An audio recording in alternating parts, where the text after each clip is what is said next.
Sus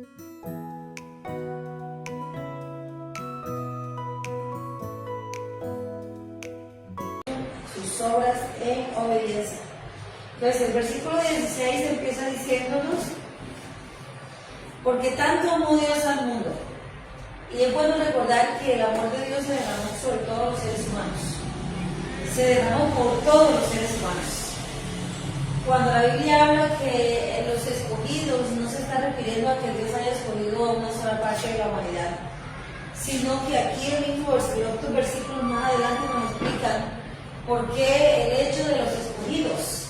Los escogidos tienen una particularidad, y es que creyeron en el Hijo de Dios, creyeron en el sacrificio que Cristo hizo por la humanidad. Pero el amor en sí, o el sacrificio, fue hecho por toda la humanidad. No hay forma de llegar un día delante del Señor y decirle: no, es que por mí no se derramó tu amor, es que por mí tú no moriste en la cruz, porque tú no me escogiste. Y eso es lo que vamos a ver: en qué radica el ser escogidos, en qué radica el que Dios sí llame a unos escogidos y a otros no. Pero teniendo claro de que el sacrificio fue por toda la humanidad, dice que porque tanto amó Dios al mundo. Cuando la palabra se refiere al mundo, se refiere a todo lo creado, no fue solamente a una parte, a todo lo creado. O sea, todo lo que Dios creó, Él lo ama.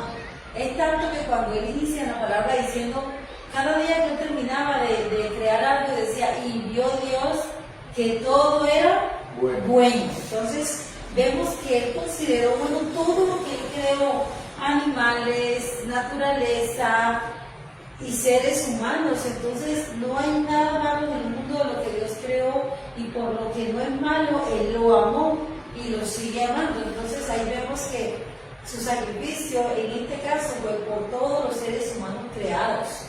Entonces vamos a ver en qué radica el hecho de que no todos seamos llamados escogidos. Entonces dice la palabra de Dios ahí en el versículo 17: Dios no envió a su Hijo al mundo para condenar al mundo, sino para salvarlo por medio de Él.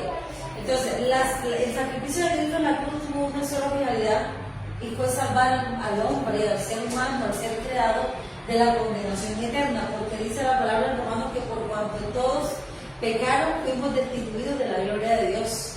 Pero una vez Él muere en la cruz, ¿cómo se le llama eso? Esa condenación, eso que se dijo, que ya éramos condenados a la muerte eterna, quedó abolido, quedó destruido con la muerte de Cristo en la cruz, porque Él fue el sacrificio. Entonces, ese sacrificio vino o se hizo con una sola finalidad, y puede salvar al mundo. Entonces sigue diciendo aquí: el que cree en Él no es condenado, pero el que no cree ya está condenado.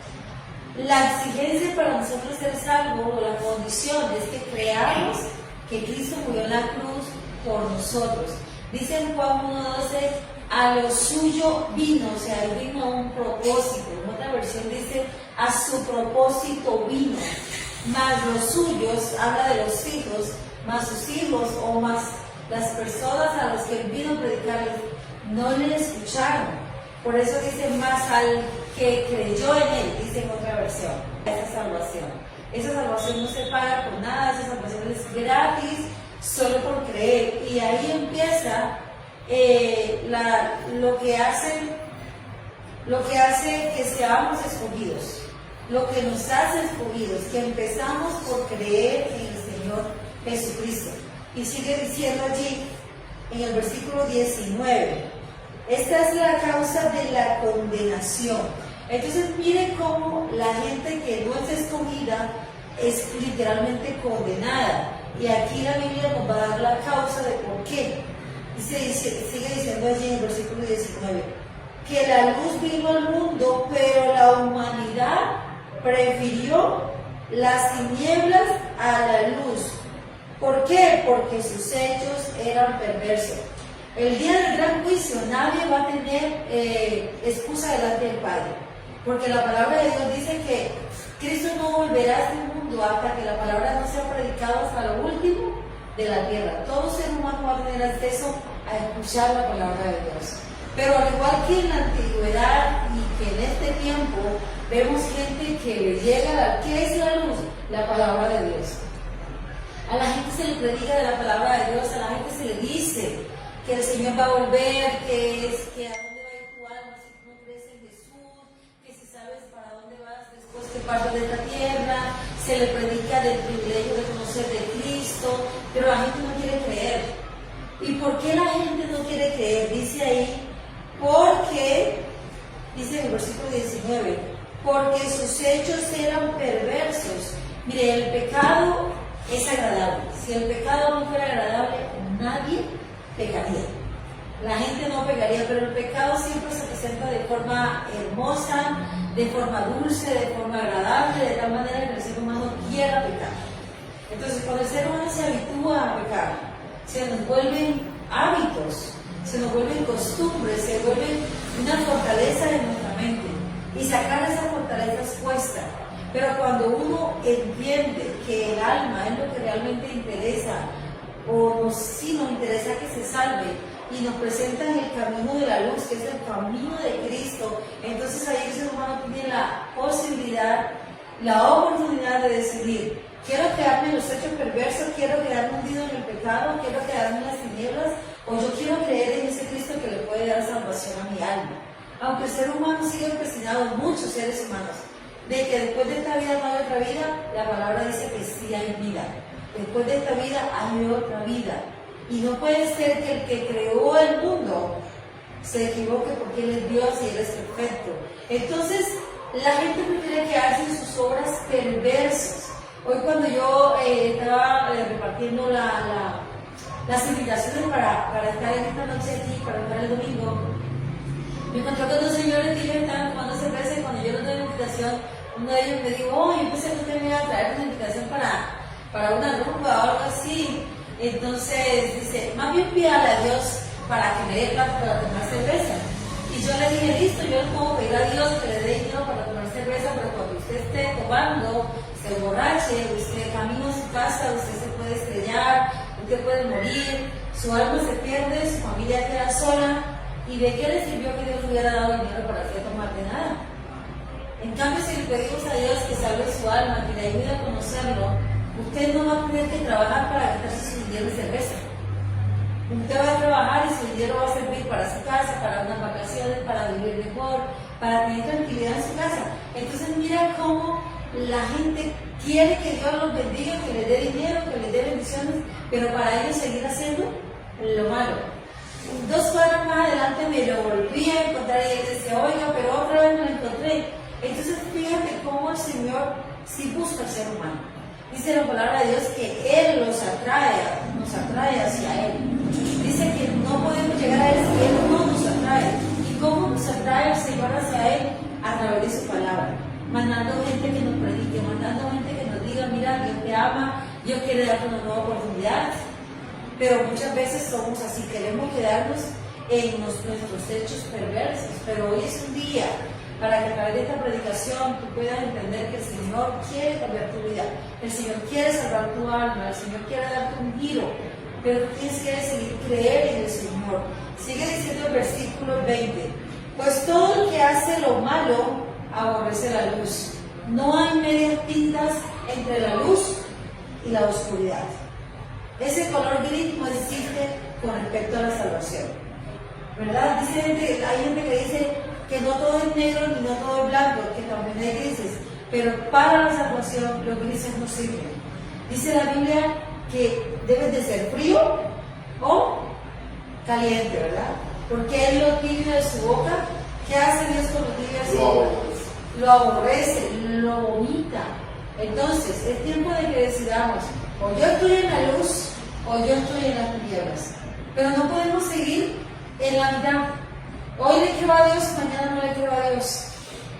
Hoy precisamente con mi esposa compartíamos con un señor que nos hacía un trabajo y nos decía que ellos antes eran cristianos y ahora no lo son, ahora se volvieron otra vez a la tradición. Y él decía: llámenme a mi esposa, llámenme, predíquenme, que a lo mejor a través de ustedes ella llega, ¿cierto? Como decía así.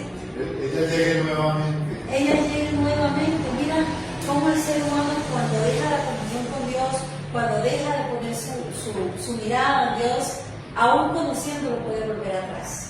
A esa oscuridad de la que Dios un día lo sacó y de la que Dios un día quiere sacarte a ti y quiere sacar a todo aquel que decida creer en Él. Pero tienes que decidir no estar en la mitad, o estás en la oscuridad o estás en la luz. Y Dios quiera que decidas por la luz, porque la oscuridad nunca te deja nada bueno. Cuando tú entres a un lugar oscuro, tú no puedes decidir para dónde andar. Estás como no sabes qué hacer porque está oscuro, no puedes ver nada. Pero cuando tú llegas a un lugar, se enciende, aunque se encienda en esa oscuridad, una llama, tú enciendes un puntito que sea de luz y ya la persona tiene dirección, ¿cierto? Sabe para dónde enfocarse. El lugar puede ser muy grande y se enciende la lamparita de un celular y eso es suficiente para que toda la gente corra hacia allá porque sabe que allá hay alguien, sabe que hay alguien que puede proporcionarle esa luz que se ha perdido. Entonces mira que la palabra de Dios es eficaz, es viva, es certera, salva en medio de la oscuridad que tú te encuentres. Y vaya que la oscuridad no es solamente donde no hay una luz de esta, ¿no? Física, sino los problemas pueden ser la oscuridad. Una enfermedad puede ser la oscuridad. Un matrimonio en derrota, en decadencia, puede ser tu oscuridad, ¿verdad? Un hijo en las drogas, una persona en la prostitución, unos hijos en el homosexualismo, o aún tú mismo puedes estar viviendo eso puede ser tu oscuridad. Pero la palabra de Dios es la luz para tu vida y es la luz para todo aquel que decida creer en Él, ¿verdad? Aún si tienes malos hábitos, esa puede ser tu oscuridad. Si estás batallando con el pecado, esa es tu oscuridad, pero el Señor trae palabra que se convierte en luz para darte un enfoque, para darte una dirección. Y sigue diciendo en el versículo, bueno, el 20, dice, pues todo el que hace lo malo aborrece la luz y no se acerca a ella. ¿Por qué no se acerca a ella? Por temor a que sus obras queden al descubierto. La luz, la palabra de Dios, cada vez que la leemos, es viva y es eficaz y nos confronta. La palabra de Dios siempre nos hace ver el pecado. La palabra de Dios nos hace entender que estamos mal. Hay gente que no necesita estar en un templo ni ser cristiano para saber que están haciendo cosas malas. Todos los seres humanos, cuando vamos a hacer algo malo, sabemos, tenemos esa conciencia de saber que es algo malo lo que vamos a hacer, así como también cuando vamos a hacer algo bueno, ¿verdad? Pero esto dice aquí que no se acercan, o sea, hay gente que no permite que se le predique, porque saben que eso les hace entender a su conciencia que están haciendo algo malo. Entonces, ¿qué hacen ellos? No, mejor no me predique, porque eso me hace entender que estoy mal. Y yo no quiero saber que estoy mal porque quiero seguir haciendo lo malo. Por eso mucha gente no se expone a la luz, no se expone a la palabra, ¿verdad? Porque nosotros no queremos que nos descubran, nos vamos por lugares favoritos, ¿verdad? O nos tapamos con ropa oscura para que no nos descubran. Eso hacemos nosotros cuando la palabra de Dios viene en nuestra vida.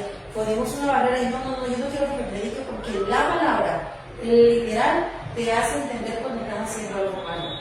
Y eso es lo que el Señor quiere precisamente que tú dejes de hacer, lo malo, que te expongas a la palabra, que vengas a lugares donde se te predique la palabra. Y esa palabra es la que va a hacer que tú cambies, porque ni yo ni ningún ser humano podemos lograr que otro ser humano cambie. Pero la palabra que te compartimos del Señor sí puede lograr que tú cambies. Dice el versículo 21, en cambio, y aquí está la solución, y aquí está la promesa, aquí está lo que el Señor quiere que tú y yo entendamos en esta noche. En cambio, el que practica la verdad se acerca a la luz. ¿Qué es practicar la verdad? Es entender los principios del Señor, es recibir la palabra de Dios y ponerla en práctica. Hoy también cuando yo visitaba, la señora me decía, yo voy a tal iglesia, pero yo quisiera que muchos hermanos que van ahí cambiaran, que cambien, porque lo veo en lo mismo. Yo le decía a mi hermana, te felicito porque tú vas a una iglesia, eso es bueno. Pero con respecto a los hermanos que todavía siguen practicando el pecado, no pretendas tú cambiarlos, ni te cargues por cambiarlos, porque no lo vas a lograr. Solamente ora por ellos para que la verdad llegue a ellos, para que la luz llegue a ellos. Y cuando la luz se interioriza, cuando nosotros permitimos que esa palabra de verdad llegue al corazón, entonces empezaremos a hacer esto, a practicar la verdad. Dice que el que practica la verdad se acerca a la luz, y la luz es Cristo.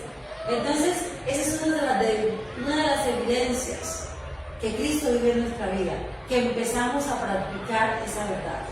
Y solo cuando empezamos a practicar esa verdad, el mundo puede ver a Cristo a través de nuestra vida. Esto es como cuando uno se conecta a una fuente de poder. Si tú conectas un celular a un cargador que tiene energía, ese celular se va a recargar y va a servir. Eso pasa con nosotros. Cuando nos conectamos a la fuente de luz correcta, que es Cristo, entonces vamos a empezar a practicar esa verdad y el mundo va a decir, wow, mira, ese sí anda con Cristo, ese sí anda con Cristo, este sí recibió un cambio en su vida. Y sigue diciendo, para que se vea claramente que ha hecho sus obras en obediencia a Dios. Entonces, solamente cuando empezamos a practicar esta palabra, nuestras obras van a cambiar.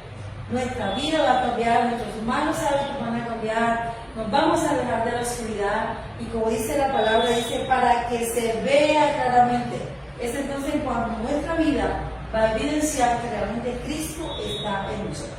Entonces vemos que Él vino a salvar toda la humanidad, que Cristo murió por toda la humanidad, pero que como primera medida el que cree que Él hizo eso por nosotros, empezó correctamente el camino de la salvación. Y que esa persona después de creer se expone a la verdad y deja que la palabra de Dios, que es la luz, entre en su vida y empiece a hacer el proceso a través del Espíritu Santo, entonces empezaremos a practicar esa verdad y dice que ahí se ve claramente que nos acercamos a la luz y los demás también van a ver claramente que sus obras han sido hechas en obediencia a Dios. Entonces ese versículo de tal manera amó Dios al mundo, hay que leerlo del 14 hasta el 21 para entender cómo amó y cómo a través del sacrificio Él nos salva, pero también cómo a través de la obediencia de nosotros, guiados por la palabra de Dios, puede hacer un cambio en nuestra vida.